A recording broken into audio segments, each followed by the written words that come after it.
This is where he left. Tonight is the deadline. If he doesn't come back by midnight, I'm supposed to tell Claude to move the camp.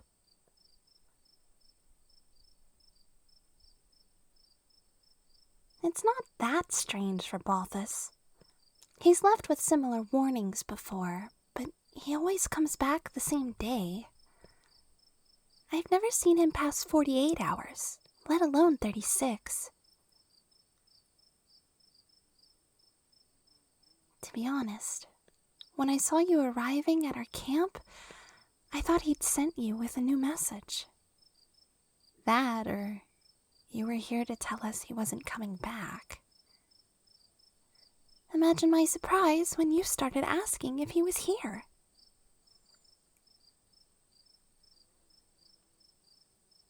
No. Like I said, he's always come back in a few hours, so he's never needed to send a messenger before. But if he was going to send someone, it would make sense for them to wear that mockingbird. I also recognized you from Leonie's description.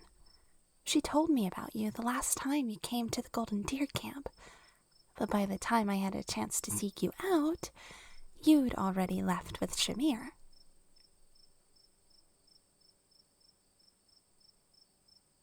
I wanted to ask you about that vision you had with Leonie. Is it true you heard the name Charon?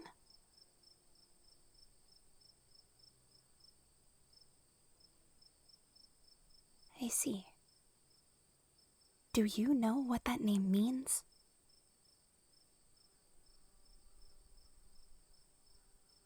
I know it refers to one of the 10 elites. Don't misunderstand. I wasn't asking because I was confused. I wanted to ascertain how much you knew of the situation. Did you see Charon in your vision? Can you remember what he looks like?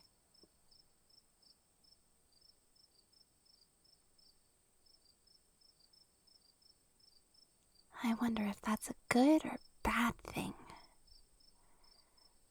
No, I definitely would want to know what he looked like, so I would know exactly who to watch out for. I'm grateful I can still remember his face. This way, I can keep my friends and family safe.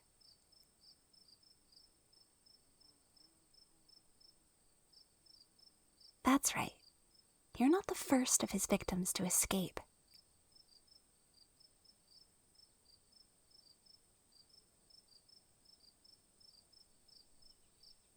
Shamir took you to the Blue Lions because she doesn't know.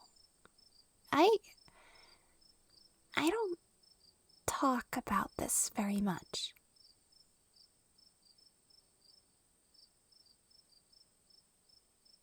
Well, it's traumatizing, for one thing. It makes me feel sick just saying his name. And it's not like they don't know anything.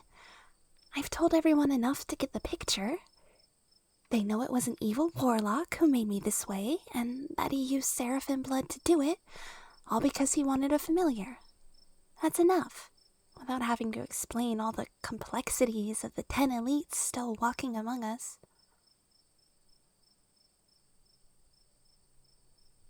Only Balthus knows the full details, and that's only because he was there.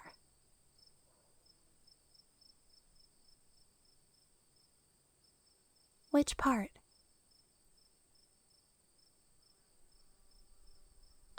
Well, what I meant, don't go treating me any differently after I tell you, alright?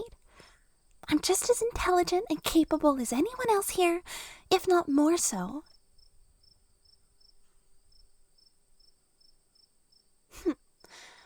Then, if you must know, and I'm only telling you this so you hear it from me first before you go asking Balthus or any of the other mockingbird wearers, I wasn't born a human. Well, if you already knew I was a mouse, then why did you... That Shamir... Yes, I'm the girl she was talking about. But like I said, it doesn't make me any different than any of you. And no, I don't have any weird instincts or uncontrollable cravings for cheese. More importantly, the magic that transformed me was seraphim magic, but it wasn't naturally given, so it isn't bound by the same rules.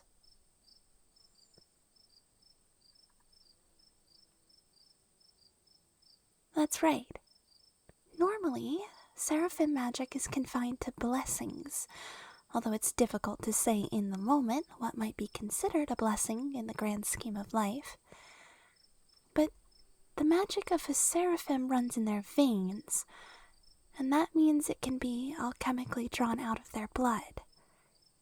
A few vials of seraphim blood in the wrong hands can cast insanely powerful, permanent magic outside the bounds of a living seraphim's restrictions.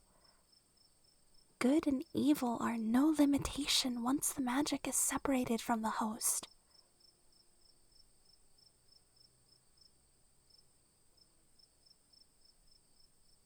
I know because I watched it happen. More than that, even. That warlock. Breaking the most fundamental laws of magic wasn't enough for him. His ambitions outgrew even his own ability, having only 2 hands and 24 hours a day. He wanted to make a familiar who could help carry out the parts of his work he deemed menial, so that he could free up time to experiment and push magic even further. But trivial to him is still intricately nuanced to the common layman, and dangerous besides. So many dark secrets would have to be shared. He needed someone he could fully control, and the easiest way to find someone like that is to make them. I think it had something to do with the spell he would use to force his familiar to obey. Considering how long he's lived, it'd be a terrible inconvenience to have to redo the whole process every time his old familiar died. So the spell he chose would freeze the familiar in their current life state, perfectly preserving them for all time. But that also means preserving their brain. They couldn't learn anything new from that moment on.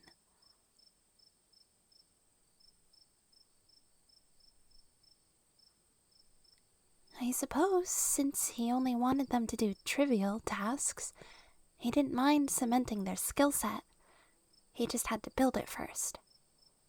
But like I said, his secrets are dangerous, and his familiar wouldn't be loyal to him until he cast the spell, so whomever he took in and taught would have to either be trustworthy enough or incapable enough in the moment to make use of what he taught them, until he decided they were ready. Obviously, he chose the latter.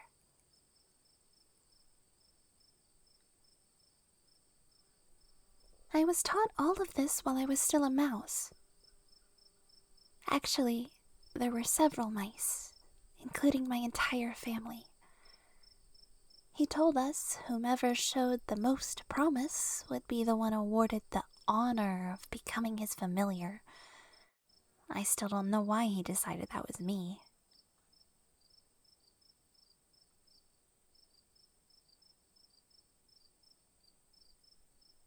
Thankfully not. The same night of my transformation, there was an attack on the castle. Just as I came into consciousness as a human girl, we heard a terrible roar outside, and then the walls shook hard enough to crack stone. I think the others had been hosting a gala upstairs, because all of a sudden there was so much screaming and rushing around. It was just enough chaos for me to grab my parents and make a run for it. That was the night I met them. Once I got outside, I saw a big group of monsters attacking the walls, and behind them, Balthus and his friends with the mockingbird symbols. They helped me get back to the Golden Deer that night.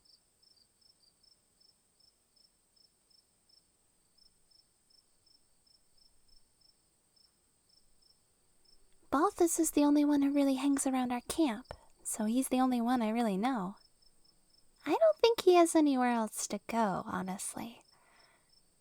Whenever he leaves like this, I always assume he's going out with them, but I never know what he's actually doing. I still don't know where he went this time, but he was acting differently.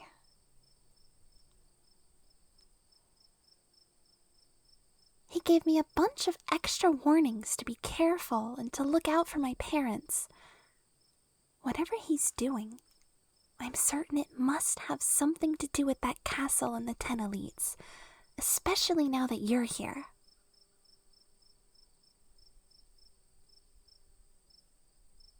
If you escape too, that marks yet another invasion of the castle. I can only imagine the 10 elites are absolutely furious, if not feeling significantly more vulnerable than they have in decades. Not to mention we're all on edge thanks to the Black Eagles Rebellion. The 10 elites may take this opportunity to jump into the war themselves.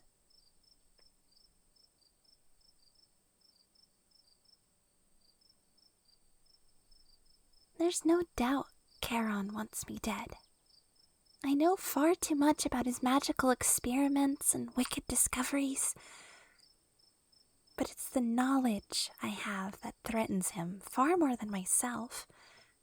He only ever knew me as a mouse, and even then he only saw me as a tool, not a living being with ambitions and emotions. Considering he hasn't tracked me down yet, I don't think he's put much effort into trying to tie off my loose end before now.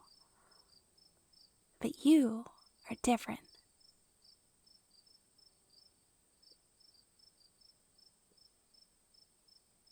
I heard you're some sort of chimera. Part dragon, part vampire? That alone makes you rare. Do you think, based on what you remember, they would value you enough to track you down instead of finding a replacement?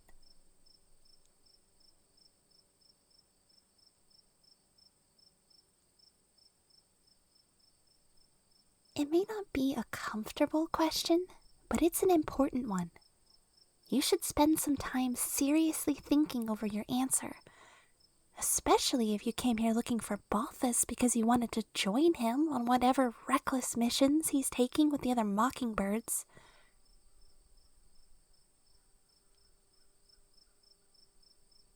I think it's a terrible idea. With things as dangerous as they are now, you should stay hidden, not throw yourself right back at the people who held you captive. You're lucky to have escaped at all, to still be alive right now. Don't waste that blessing by throwing away your life so soon after you took it back.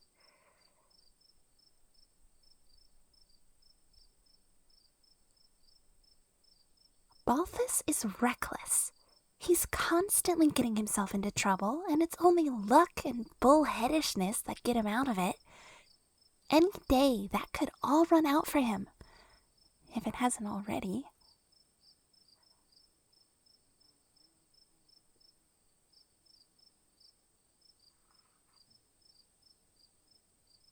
I'm not saying we should just ignore the evil going on. I'm saying we can't fix anything if we don't keep ourselves alive long enough to do it. Running at the problem and hoping you're strong enough to win when it hits you is stupid, especially when there are better options. The Golden Deer help and protect people every day, and we do it sustainably. You would be much safer if you stayed with us.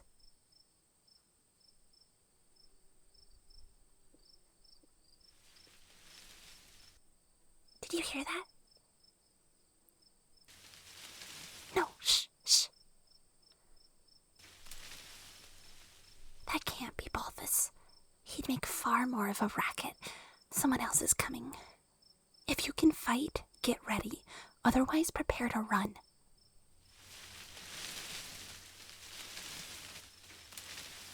You can relax. Bee sent me. Bee? Yeah. How's it going, Whiskers? Ugh, it's the nickname, girl. I told you not to call me that. Oh, good. Sleeping Beauty's already here. Lucky me. Bee sent me back to tell the Golden Deer he's safe, but you guys need to get moving. He doesn't want the elites tracing his steps back here and finding all of you at the end of them. You've probably only got a few hours before they're crawling all over these woods. I knew it! See, I told you it's dangerous out there. Come on, let's get back to Claude. Yeah, no. Anywhere Sleeping Beauty goes is going to get attacked sooner or later. That's the whole reason they're coming, not just us. They want their battery back. All the more reason, then, that you should come with me. We can keep moving camp until Claude comes up with some kind of scheme to lose the trail. There's safety in numbers. Not always. The bigger the group, the easier it is to track them. Why do you think we always come back to B no matter where you guys have gone? And anyway, Yuri Bird has a message for you too, Sleeping Beauty. Or, I guess it's more like an invitation? He said to tell you we found the trail. The trail of what? The 10 elites? Nope. Sleeping Beauty gets it though, right? Yuri Bird figured you'd know what it meant by now. Cool. So you coming? No. They should come back with me. I think they get to decide that for themselves. But, choose quickly. I need to get going. Are you gonna hide? Or are you coming with me?